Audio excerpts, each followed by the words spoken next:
Hello everybody, welcome back for more Let's Play Murder by Numbers. Joining us is Layla M. Pretend I'm singing the Magellan song from Animaniacs, but I don't know it, so... Yippee-ki-yi-yo, oops, Magellan. There we go. There we go, yes. And back into the office. Fran? Oh, Honor, it's just you. I'm sorry about earlier, I'm just a bit everywhere at the moment.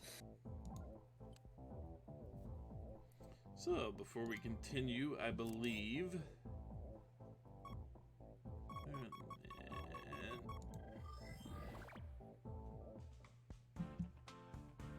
My current theory is that Fran and Crispin are both involved in this guy's murder.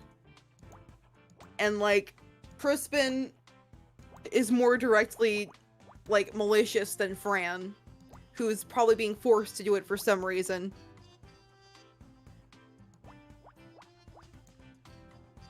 I mean, I'm not going to mess with any of your theories at this point. Nor should you. That's a problem with knowing exactly how this all plays out. Yeah, you have to be very careful what you say. I've been playing Danganronpa 2 with my friend Haley, and, see, I can't even say much right now without, like, implying to her that she figured anything out. Yeah, don't you in love case that? she sees this. How far are you two in the replay? Case 2. We haven't gotten to the body yet, but we're getting there. So we're still really freaking early. Okay. Yeah. I can't even say, why do people like X person? Because I don't remember how much of a jerk they are at this point in the game. I remember, I know who you're talking about, and I'm in the camp of this person is utterly awful. But, I will say, at this point, in our playthrough, Haley and I have, like, two characters that we, like, do not like. At this point in this playthrough, they're still reasonably sane. Oh! Is that what you're saying? No, not that person, not that person. I love that person.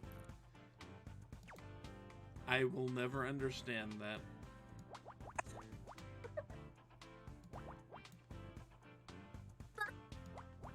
Like before one of the actually, yeah, I remember before one of our Bastard Small sessions, I like told Mage that I finished Danganronpa 2, and she was like, "Now do you see what I'm talking about?" And I was like, "No." Oh, there's Magellan's head. Yep.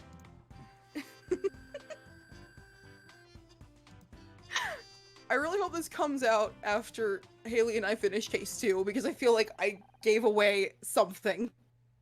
I don't think so. Okay. Honor, I believe I've detected an object of interest inside this box. Huh. It's addressed to Fran, but she's already opened it, so I guess a little peek can't hurt, right?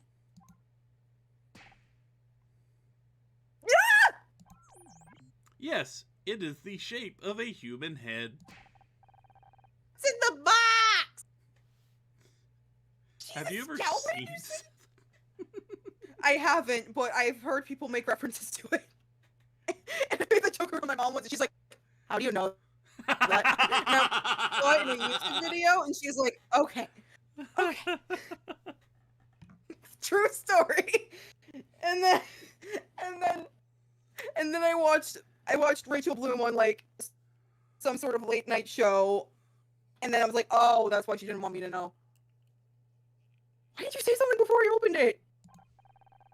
I'm sorry, I was only 68% certain that it was a head.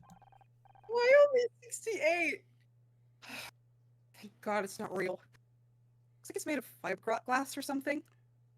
Why would he? Because it was only the shape of a head, and it could have been a watermelon for all he knew. How big is the mascot? Probably about human size. Okay, I was thinking it was the size of a Barbie doll. No, this is a mascot costume. Okay, now I understand why Yeah, that Honor type of freaks thing. out. Honor, I think it matches the mascot body that we found earlier. Poor Maggie. What'd the poor mare do to deserve this? Mare? And why would He's anybody calling send this the to Fran? mannequin a mare, yes. Insert very long rant about how My Little Pony: A New Generation looks terrible here. Haven't watched it. It hasn't come out yet. It's coming out tomorrow, and I'm talking my sister into watching it with me, ironically. I have zero interest. Right. Sorry. I mean, no, it's fine to talk about it, but it's like, nope, I'm not going to be watching that. Okay. See, I don't care if you talk about it. That's not what I was implying there. Okay, I'm sorry. I just get nervous sometimes. No, that's fine. It's just like, nope, not gonna be me. You guys have fun with it all on your own. It's gonna... It looks like it's gonna suck, honestly. Cause... They said that it took place in the same world as G4, but everything about the movie contradicts the lore of G4, and also kind of frustrating, because, like, there's a huge time skip and all the ponies have, like, turned against each other and are, like, separated by race, even though at the end of Generation 4, ponies, like, evolved socially to the point where they were friends with even non-pony creatures. And there was a whole holiday about why racism is bad in the My Little Pony universe, and here they are being horse racist and friggin' not suffering any repercussions for it because of friggin' lore that says they will suffer if they are racist. This is probably very confusing to people who have never seen My Little Pony, but trust me, it's frustrating, and I can make a whole TED Talk about this. X-ray. In the meantime, we found an X-ray.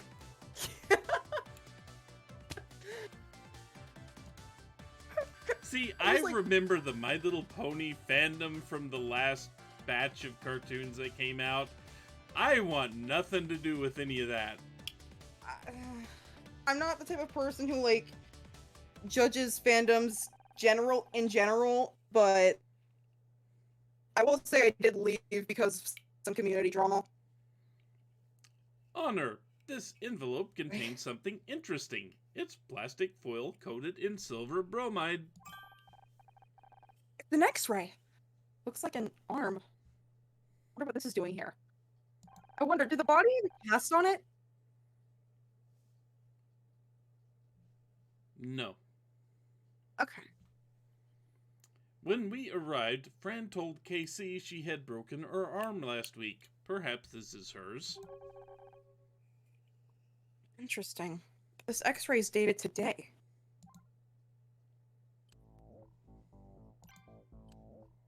More lying, Fran? We couldn't help but overhear your discussion with Crispin downstairs. Oh, he's just my alcohol supplier. Just an issue with the latest invoice, that's all. It didn't sound like that. Just leave it! Please.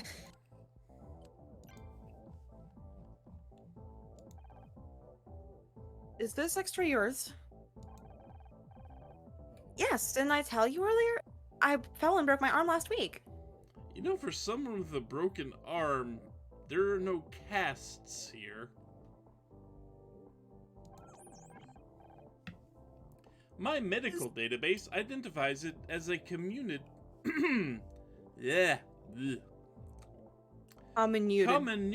fracture. That's a serious injury.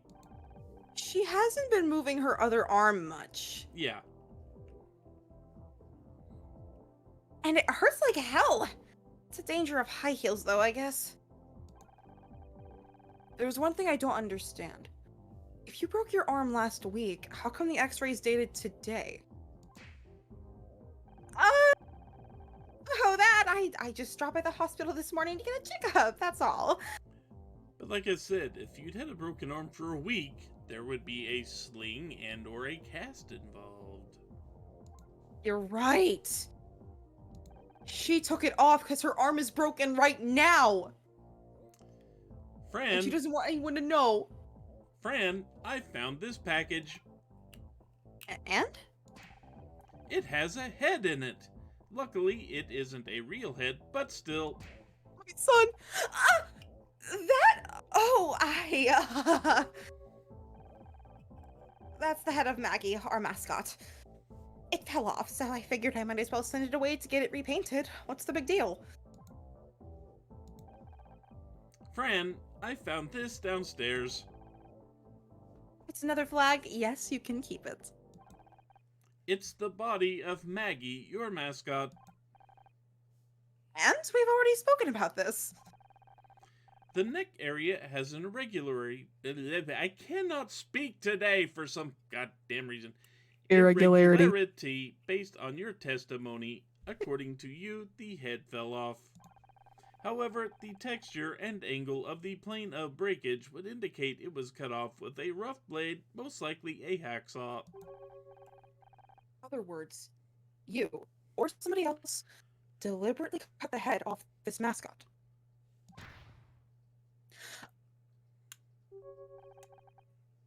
Well, that's... Look, I need to go. I've got to. I know what's up, Fran. If you can't bring yourself to say it, I will. Anna, what's all this about? It's nothing.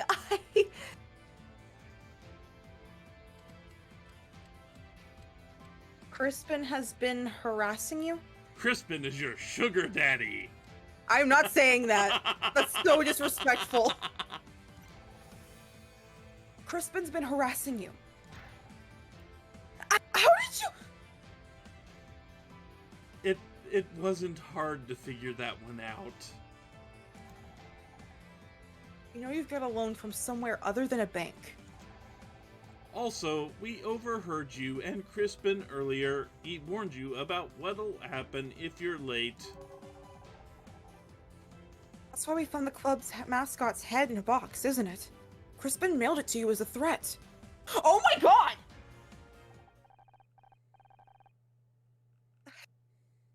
I can't hide it anymore. You're right. I got myself into a real bad situation. Oh, babe. The place doesn't make much money, and I was desperate to rejuvenate it. I really thought it'd help us pull more people in. After all the banks rejected me, a friend told me about Crispin, and I went to get a loan. I thought I'd be able to pay it back easily, but things haven't been getting any better. Why didn't you come to me? I could have helped. Never say that to someone who's being abused.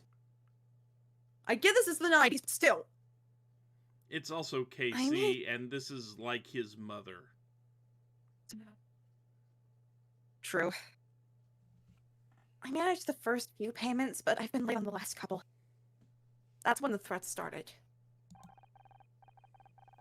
Phone calls, turning up unannounced, and yes, sending me Maggie's head in the mail. Do you think he's behind what happened today, too?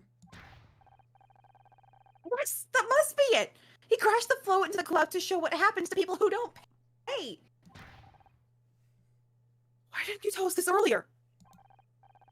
Because I was ashamed. I'm in a huge mess, but it's all of my own making. Now someone died because of it. I'm sad you didn't tell me, but now I know we can put our heads together and work on a plan. There has to be a way out of this. Honor, Crispin was inside the club a short while ago. We should confront him before he gets away. Careful, you two. He may look unassuming, but he's dangerous. Don't underestimate him. He did that to her arm, too, didn't he? I'm not saying a word. That's a yes. Crispin, we want a word with you. I only have 2 words for you. I'll give you a clue. The second word is off. Okay, that was a good line. Oh, is it Bake Off? We know you've been harassing Fran. We know about the loan and that you cut off the mascot's head. I told you to keep your nose out of this. Admit it. You crashed that float into this club. You killed Oliver Laurel. If you don't stop trying to dig up dirt on me, so help me God. I'm taking you down to the station to talk to Detective Cross. No, you aren't. Honor, be careful. I'd listen to your Walkman if I was you. Hey, okay, there's no need to escalate this. But there is, I'm afraid. You're treading on dangerous turf. Put down the gun. If you're innocent, there's no need for you to be scared of me. I just want to know the truth. Scared? You? I gave up being scared a long time ago, Ms. Mizrahi. It's astonishing what money can do for one's social standing. All those people that treated me like garbage, that looked down on me, they seem so small when they come crawling to me for money. So no, I'm not scared of you. I'm the one who does the scaring now. Just put the gun down, Crispin, and let's talk.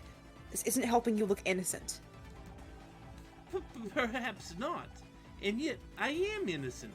I just can't afford to be dragged into an investigation when my work is, shall we say, somewhat unsavory. It was Fran. But this is my final warning to you, Anna Mizrahi. I played no part in the death of Oliver Laurel. Look for your murderer elsewhere. It's taken me years to make something of myself, and I won't allow you to tear that all down. Stay away from me, understand? Whatever you say, Crispin. Glad to hear it. In that case, I hope to never see you again. For your sake. I heard you snap your fingers. That was so scary. It's okay, Scout. I'm holding you in my arms again. We need to tell Detective Cross about this. Honor, wait for me.